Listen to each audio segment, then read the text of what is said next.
Ever wondered how failure could lead to millions? Today on Branded, we're diving into 10 inspiring stories of Filipino entrepreneurs who failed big, but bounced back even bigger. These are the underdogs, the risk takers, and the dreamers who turned rock bottom into success worth millions. Get ready, because one of these stories might just be yours in the making.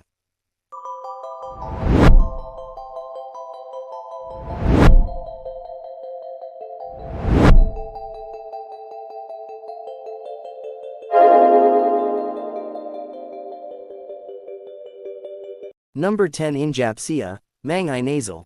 At 26, Injap Sia didn't come from a family of billionaires. He had no food background. His first few business ideas didn't fly. When he started Mang Inasal, people laughed. Grilled chicken in fast food, in a mall. With only 150,000 pesos and pure grit, he opened the first store in Iloilo. He handled operations himself, listened to customers, and made every peso count. He sold Mang Inasal to Jollibee for 3 billion pesos. From crazy idea to one of the most iconic fast food chains in the country, all because he dared to try. Number 9. Dennis Uy, Phoenix Petroleum. No one believed a provincial businessman could compete with oil giants. He was rejected by 5 banks. His small gas station in Davao barely broke even. He went all in, sold assets, borrowed money from family, and delivered fuel himself. He focused on underserved markets in Mindanao before expanding. Phoenix Petroleum is a top oil company. In Dennis Uy, he now owns over 50 companies including shipping, telecom, and retail. Number 8. RJ Ledesma, Mercato Centrale. RJ failed in multiple ventures, from food to publishing. His first food business closed due to low foot traffic and poor planning. He shifted focus. Instead of selling food himself, why not build a home for food startups? Mercato Centrale was born, a weekend food market for dreamers like him. It became the launchpad for food businesses across the country. RJ turned his personal failure into a platform for thousands to succeed. Number 7. Mica Tan, MFT Group. At 19, people saw her as too young to lead. Investors ghosted her, clients doubted her. Her early ventures struggled due to inexperience. Instead of giving up, she learned finance, studied business law, and rebuilt trust from scratch. She let the results speak louder than her age. She now runs MFT Group, a global investment firm across healthcare, F&B, and finance, with deals in Asia, Europe, and the US. Number 6. Joel Torre, JT's Manukan. Behind the spotlight, Joel invested in a restaurant that flopped. He lost savings, pride, and nearly gave up on entrepreneurship. He returned to his roots, Negren's flavors, slow-cooked chicken. Authentic street food feel. He opened JT's Manukan, built not for hype, but for home. Now with dozens of branches, JT's is a reminder that authenticity wins. Even celebrities fail, but real passion makes the comeback sweeter. Halfway through and already emotional. That's the power of real struggle.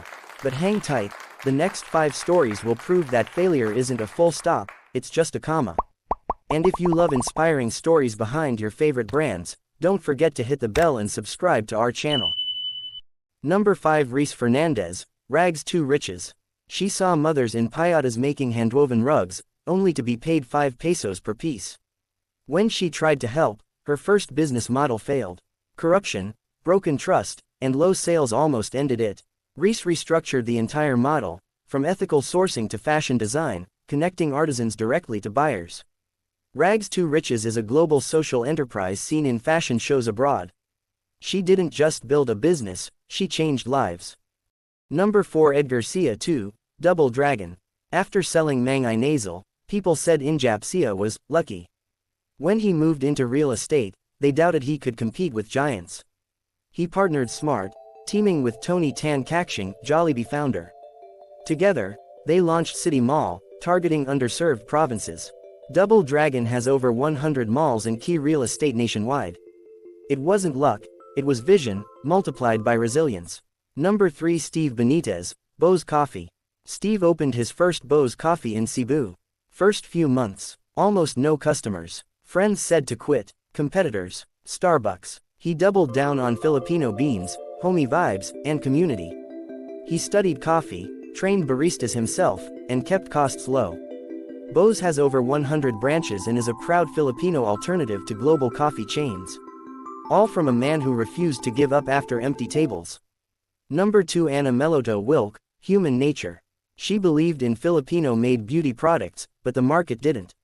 Investors laughed. Retailers refused shelf space. The dream felt impossible. Anna focused on what mattered: ethical sourcing, local employment, and 100% natural products. She built a tribe of believers. Human Nature is now in thousands of homes. It's proof that values-first brands can thrive, with integrity. And now, the top one. Did you guess it? I'm sure this one's a favorite for many. Tony Tan Kakshing, Jollibee. Believe it or not, Jollibee began as an ice cream parlor. Business was slow. Tony Tan Kakshing noticed customers asking for hot food, not just dessert.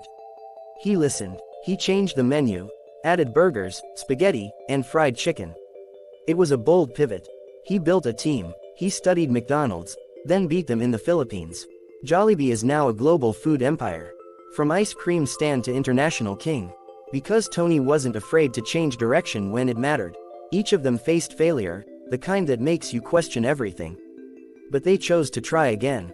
Reinvent, rebuild. Success isn't the absence of struggle, it's rising through it.